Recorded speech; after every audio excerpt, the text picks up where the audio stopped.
I'm your host, Avery Broughton, and today we'll be discussing the pre-Civil War era.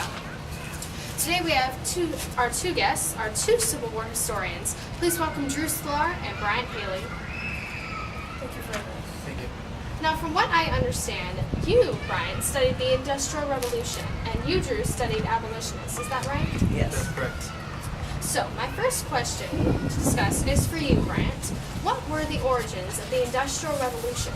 Well, Avery, it was in Britain during the 18th century that inventors came up with the ways to generate power using swiftly flowing streams and bountiful supplies of coal. Inventors then developed power-driven machinery and ways to use this machinery to quickly mass-produce goods such as textiles.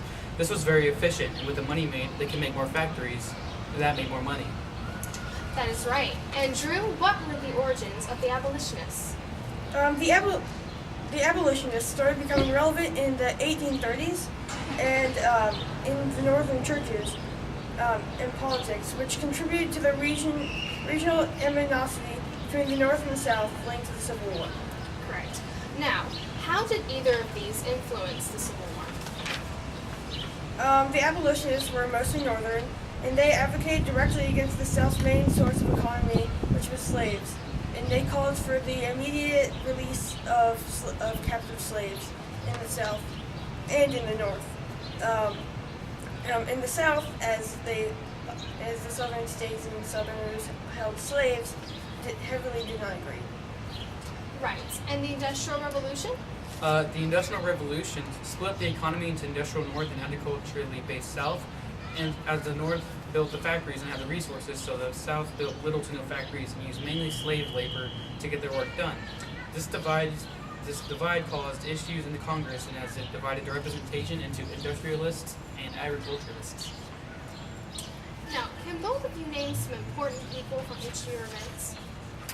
Well, on mine there's Eli Whitney, who invented the cotton gin, and Henry Clay, who was an American writer and planter. In the abolitionist movement, there was William Lloyd Harrison, who was an extremist editor and writer for the newspaper called The Liberator, which was an abolitionist newspaper. Frederick Douglass, who was a man born into slavery, who was taught to read and write and studied very hard so he could get out of slavery. And he later became a lecturer for the American Anti-Slavery Society. And Harriet Beecher Stowe, writer of Uncle Tom's Cabin.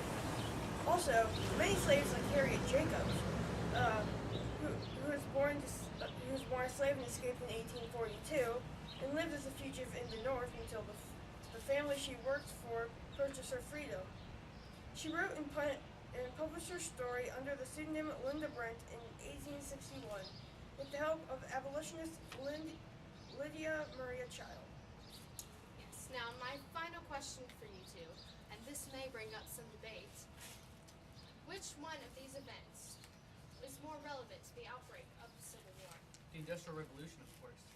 How come? How come? I agree with you, but why?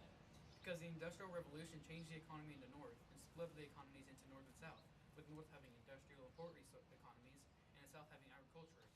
This divide created divides of Congress, and with